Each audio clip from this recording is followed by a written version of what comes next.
एक बार फिर से आप सभी का स्वागत है।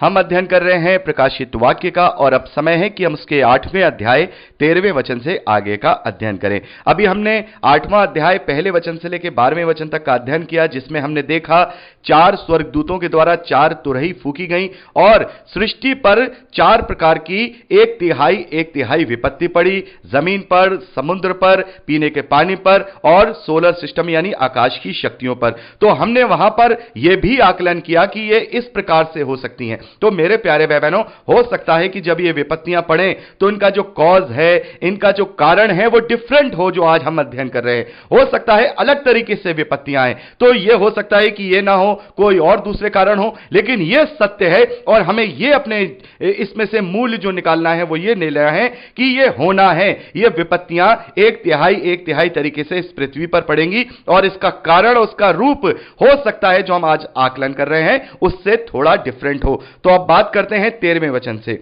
यहां पर लिखा है, जब मैंने फिर देखा तो आकाश के बीच में एक उकाव को उड़ते हुए ऊंचे शब्द से यह कहते सुना, उन 3 स्वर्गदूतों की तुरही के शब्दों के कारण जिनका फूकना भी बाकी है, पृथ्वी के रहने वालों पर हाय हाय हाय। तो यहां पर हम क्या देखते हैं? यूहन्ना एक दर्शन देख रहे हैं कि एक आकाश में उकाव उड़ रहा है और उड़कर वो ऊंचे शब्द से कह रहा है कि अब जो बाकी बचे 3 स्वर्गदूतों की जो तुरही है, उनके कारण जो अभी उनका फूकना अभी बाकी है, इस कारण से पृथ्वी पर जो रहने वाले हैं उन पर हाय हाय हाय। तो यहां 3 बार हाय हाय हाय लिखा है। तो यहां ये 3 बार हाय लिखने का मतलब अभी 3 बहुत बड़ी विपत्तियां इस धरती पर पड़ने वाली हैं। अभी तक जो 4 विपत्तियां पड़ी वो सृष्टि पर पड़ी, डायरेक्टली तौर पर मनुष्यों पर पड़ी, लेकिन मनुष्य उससे हताहत ज्यादा नहीं हुए।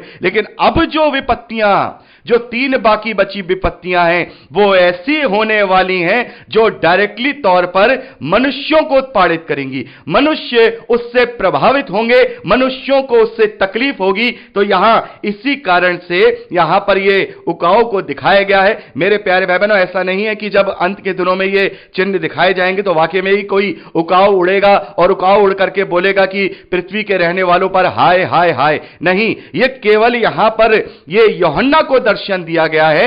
यूहन्ना को दर्शन देके ये बताया गया है कि आगे आने वाला जो समय होगा अभी और ज्यादा भयानक होगा, और ज्यादा भयानक होगा, क्योंकि पृथ्वी के रहने वालों पर यहां पर हाय दी जा रही है कि जो उस वक्त वहां होगा, जिन पर यह विपत्ति पड़ेगी, यह बहुत ही भयानक विपत्ति होगी। अभी जो आजकल जो हमारे पूरी दुनिया में जो विपत्ति चल रही है, इसके ये जो विपत्ति है आज हम जो देख रहे हैं, उनके आगे कुछ भी नहीं होंगी, कुछ भी नहीं होंगी।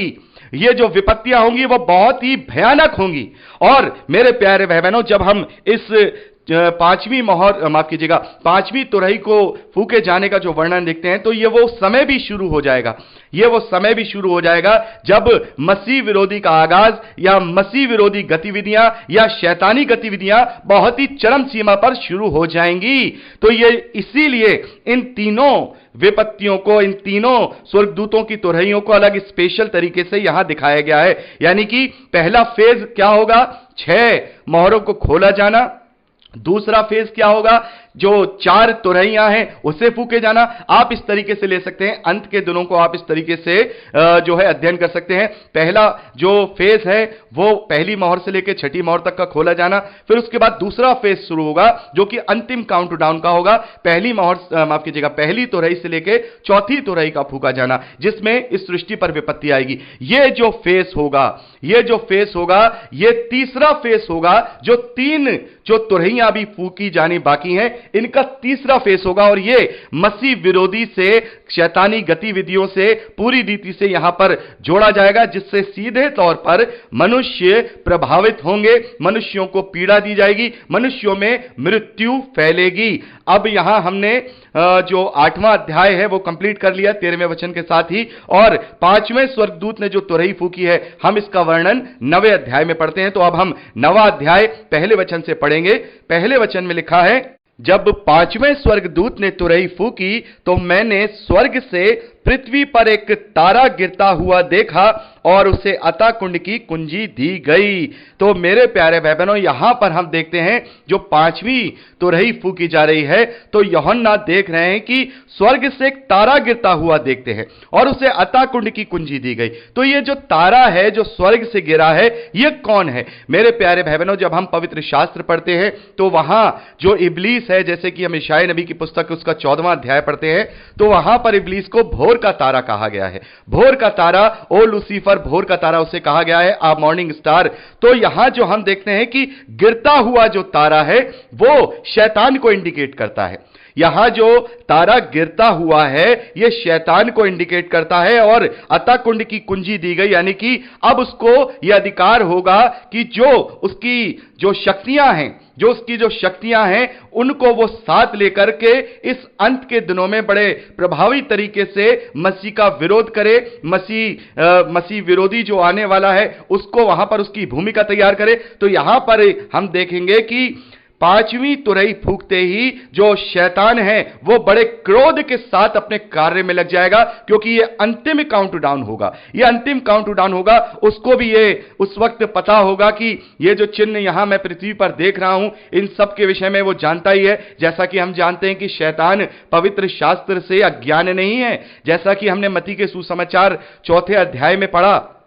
प्रभु यीशु मसीह की जब वो इब्लीस के द्वारा परीक्षा होती है तो वहां हम देखते हैं कि शैतान वचन को जानता है, शैतान वचन को पढ़ा हुआ है, उसके विषय में उसे ज्ञान है। तो जब ये सारी चीजें जो यहां लिखी गई हैं जब वो होती हुई देखेगा तो वो भी अब बड़े ही तैयारी के साथ, बड़े क्रोध के साथ वो अब अपने कार्यों को करने लगेगा। जैसा कि हम अभी आगे प्रकाशित वाक्य 12वें अध्याय और उसके 12वें वचन में पढ़ते हैं कि शैतान बड़े क्रोध के साथ तुम्हारे पास उतर आया है, क्योंकि जानता है कि उसका थोड़ा ही समय और बाकी है। तो यहां पर जो स्वर्ग से पृथ्वी पर जो तारा गिरता हुआ दिखाया जा रहा है, यह शैतान है। तो मेरे प्यारे भाई बहनों, आप लोगों को मैं ये बातें इसलिए बता रहा हूं कि जब हम इन तुरहियों को फूके जाने का अध्ययन करेंगे और लास्ट हम देखेंगे जब 7वीं तुरही फूकी जाएगी और उसके बाद एंटी क्राइस्ट का आना है और वो सारी बातें हम देखेंगे, तो ये जो बातें होंगी ये सब शैतान से रिलेटेड है, शैतान के द्वारा उभारे जाने के द्वारा ही होंगी। यहां जो अब विपत्तियां होंगी उनमें कहीं ना कहीं शैतान और उसकी दुष्ट शक्तियां इन्वॉल्व होंगी। तो यहां पर हम देख रहे हैं जो तारा गिरता हुआ है वो शैतान है और उससे अतः कुंड की कुंजी दी गई, यानी कि उसे अब छूट दी गई ताकि जो विपत्ति इस धरती पर आने वाली है वो परमेश्वर की ओर से हो। यानी कि शैतान को जब तक परमेश्वर छूट नहीं देंगे तो शैतान में इतनी ताकत नहीं है कि वो सारी चीजों को इस धरती पे कर सके, जिसका उदाहरण हम अय्यूब की पुस्तक से ले सकते हैं। अय्यूब की पुस्तक उसका 1 अध्याय और 2 अध्याय जब आप पढ़ेंगे तो वहां आपको पता लगेगा अय्यूब की परीक्षा लेने के लिए परमेश्वर ने शैतान को छूट दी थी। शैतान के पास वो सारे अधिकार नहीं थे। तो यहां पर जो अब आगे जो सारी चीजें होने वाली है तो इसका मतलब यह है कि शैतान को कहीं ना कहीं छूट दी जाएगी कि अब वो अपने जो अंतिम काम जो करना है उसे वो कर पाए, ताकि परमेश्वर के द्वारा निर्धारित ये विपत्तियां हैं ये धरती पर डाली जा सके। तो यहां पर हम देखते हैं कि उसने दूसरे वचन में उसने अतः कुंड को खोला और कुंड में से बड़ी भट्टी का सा धुआं उठा और कुंड के धुएं से सूर्य और वायु अंधकारमय हो गए। तो यानी कि यहां पर हम देखेंगे जो अंधकार की शक्तियां हैं उनको बहुत ही प्रबलता के साथ दिखाया गया है। अब शैतान अपनी आत्मिक जो अंधकार की शक्तियां हैं उनके साथ अब वो इकट्ठा होगा बड़े क्रोध के साथ, और वहां हम देखेंगे कि उस धुएं में से पृथ्वी पर टिड्डियां निकली। और यहां 3 वचन से लेकर के हम उनके 10वें वचन तक जब पढ़ते हैं तो उनके विषय में हम बहुत ही डिटेल से पढ़ते हैं, लेकिन यहां अभी हम बात करेंगे कि यहां जो अतः कुंड का जो कुंजी दी गई है, जो शैतान ने कार्य किया है वो किस प्रकार से किया है, क्योंकि उसका अध्ययन करना हमारे लिए पहले बहुत जरूरी है, क्योंकि ये आगे चल के सारी चीजें हमें यहीं से इस नवे अध्याय के 1-2 वचन से ही रिलेटेड लगेंगी। तो यहां अभी जब हम आगे 11वें वचन को पढ़ते हैं तो वहां लिखा है, अतः कुंड का दूत उन पर राजा था, उसका नाम इब्रानी में अब्दोन और यूनानी में अपोल्लुस योन है। यानी इसका जो मतलब होता है अब्दोन और अपोल्लियोन, इसका मतलब होता है विनाशक। तो यहां हम देखते हैं ये जो कार्यकलाप होंगे, ये जो कार्यकलाप होंगे एक शक्ति के द्वारा होंगे, एक राजा के द्वारा होंगे, एक तानाशाह के द्वारा होंगे, जो इस धरती पर एक प्रकार का कोई बड़ा लीडर होगा या एक प्रकार से किसी देश का अगुवा होगा। तो मेरे प्यारे भाई बहनों, यहां पर जब पांचवी तुरही फूकी जाएगी तो इसी समय से जो एंटी क्राइस्ट है, जो असली एंटी क्राइस्ट है, जो सातवीं तुरही फूकने के बाद हम जिसे देखेंगे, उस एंटी क्राइस्ट की भूमिका शैतान यहां से बनाना शुरू करेगा। और यहां जो अभी हमने देखा, अथाह कुंड का दूत उन पर राजा था, जिसका नाम इब्रानी में अब्दोन और यूनानी में अपुलिसयोन है। तो ये एक ऐसी शक्ति होगी, एक ऐसी शक्ति होगी जो दुनिया में जो मनुष्य हैं उनको पीड़ा देगी। जैसा कि अभी हम आगे पढ़ेंगे तीसरे वचन से लेकर के 10वें वचन तक कि वो किस प्रकार से 5 महीने तक मनुष्यों को पीड़ा देगा। तो यहां हम देखेंगे कि ये जो शक्ति होगी, संभवतः ये जो शक्ति है या जो ये लीडर है या ये किसी संस्था का अगुवा है, ये मसीह विश्वासी होगा, क्योंकि जो एंटी क्राइस्ट होगा वो भी मसीह विश्वासी होगा।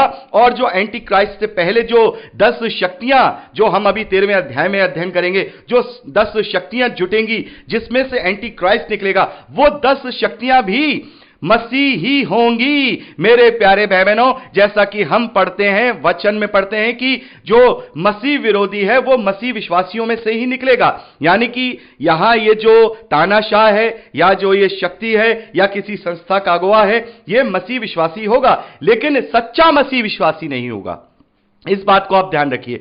नाम का मसीह विश्वासी होगा, जैसे कि आज भी हम पूरी दुनिया में देखते हैं कि तमाम तरीके के कल्ट हैं, तमाम तरीके के जो हम कहेंगे अलग अलग भरमाने वाले जो संस्थाएं हैं, वो अपने आप को मसीह विश्वासी तो कहते हैं, लेकिन वो असल में है मसीह विरोधी। जैसे मान लीजिए ये यरूशलेम माता वाला कल्ट है, क्या ये मसीह विश्वासी हैं? नहीं, लेकिन वो बाइबल को भी पढ़ेंगे, अपने आप को मसीह विश्वासी भी कहेंगे, लेकिन असल में ये भेड़ के रूप में भेड़िए हैं।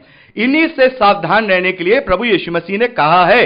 तो यहां ये जो शक्ति है, जिसे अथाह कुंड का दूत, जिन्हें उसे राजा कहा गया है, यह शक्ति ही होगी उस चीज का आगाज जो आगे चल के मसीह विरोधी का रूप अख्तियार करेगा।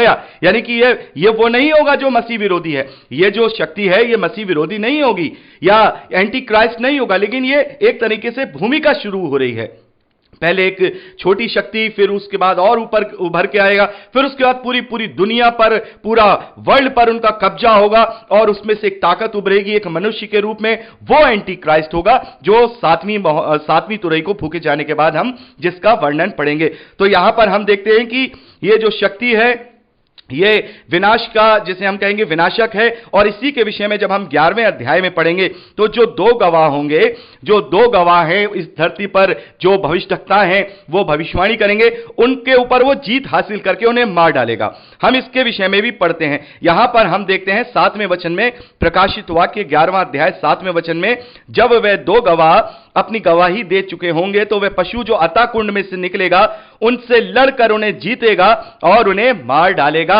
यानी कि यही वो शक्ति होगी, यही वो शक्ति होगी जो उस ट्रिब्यूलेशन पीरियड में भी कार्य करेगी, जब 3.5 साल के लिए जो 2 गवाह हैं वो इस धरती पर आएंगे। मेरे प्यारे भाई बहनों, जो मैं आपसे अभी ये बातें कर रहा हूं, हो सकता है आप में से कुछ भाई बहनों को कुछ बातें समझ में ना आए, लेकिन इन्हें आप सुनिए, लेकिन इन्हें आपको सुन करके ध्यान देना है, क्योंकि जब हम आगे अध्ययन करेंगे तो फिर मैं बार बार वापस पीछे नहीं आऊंगा। तो मैं पहले से ही पूरी भूमिका को यहां आपके सामने लेकर के आ रहा हूं ताकि आप समझने पाए। अभी मैंने आपको ये 5वीं जो तुरही है उसको फूके जाने के बाद जो पीड़ाएं हैं उसके विषय में भी मैंने आपसे अध्ययन नहीं किया। मैं अभी केवल उसकी जो कॉज है, उसका जो कारण है, जो वो शक्ति है, उसके विषय में अध्ययन कर रहा हूं। तो यहां पर एक ऐसी शक्ति को शैतान उभारेगा, एक ऐसी संस्था को उभारेगा, जैसा कि मैंने आपसे कहा कि वो झूठा मसीह विश्वासी होंगे। तो आगे चल के इस बात की मैं पुष्टि आपसे करूंगा कि मैं क्यों ये कह रहा हूं कि ये जो पीड़ा देने वाला व्यक्ति है, जिसे हम अब्दोन कह रहे हैं, अथाह कुंड का दूत कह रहे हैं, अथाह कुंड का राजा कह रहे हैं, जिसे अभी हमने 11वें अध्याय में पढ़ा, ये क्यों एक मसीह विश्वासी होगा, उसका भी मैं आपको पूरा एक तरीके से तर्क दूंगा, पूरी तरह से बताऊंगा। ये कोई अन्य जाति का नहीं होगा। यह नहीं होगा कि कोई इस्लाम धर्म से आ गया है या किसी नास्तिकों में से आ गया है या किसी और दूसरे धर्म में से आ गया है, जैसा कि बहुत सारे लोग प्रचार करते हैं। नहीं, मसीह का विरोधी मसीह ही होगा, यानी झूठा मसीह होगा, क्योंकि वो मसीह का सा रूप धरेगा। वो मसीह के जैसा रूप धरेगा, वो मसीह जैसा ही होगा। अपने आप को मसीह विश्वासी तो कहेगा, लेकिन सही मायने में वो असली मसीह विश्वासी नहीं होगा। तो यहां पर हम देखते हैं कि उसी के द्वारा यह पीड़ा दी जाएगी। आगे हम देखते हैं कुछ बिच्छुओं का हम वर्णन देखते हैं। कुछ बिच्छू हैं जो कि घोड़ों के बराबर हैं। तो मैं चाहूंगा कि मैं आगे का जो अध्ययन है वो अगली रिकॉर्डिंग में करूं, और अगली रिकॉर्डिंग को सुनने से पहले मैं आप सभी भाई बहनों से निवेदन करना चाहूंगा कि आप तीसरे वचन से लेकर के 10वें वचन तक अच्छे से पढ़कर ही उस रिकॉर्डिंग को सुनिएगा, क्योंकि तभी आप अच्छे से समझ पाएंगे कि ये जो 5वीं मोहर को खोले जाने की जो पीड़ा है, जो विपत्ति है, वो किस प्रकार की है। क्योंकि इसमें जो मनुष्य है और जो शैतान है वो इन्वॉल्व है। अब तक पहली, दूसरी, तीसरी, चौथी जो तुरही फूकी गई उसमें हो सकता है कहीं कहीं मनुष्य इन्वॉल्व हो, लेकिन वो परमेश्वर की ओर से ही है पूरी तरह से। लेकिन यहां अब शैतान और शैतान के द्वारा उभारे गए जो अंधकार की शक्तियां हैं, जो मनुष्य है, उनके द्वारा अपने ही दूसरे मनुष्यों को ये पीड़ाएं दी जाएंगी। तो अगली रिकॉर्डिंग में हम आगे बात करेंगे। आप जरूर इसको पढ़ लीजिएगा। प्रभु आपको आशीष दे। Praise the Lord.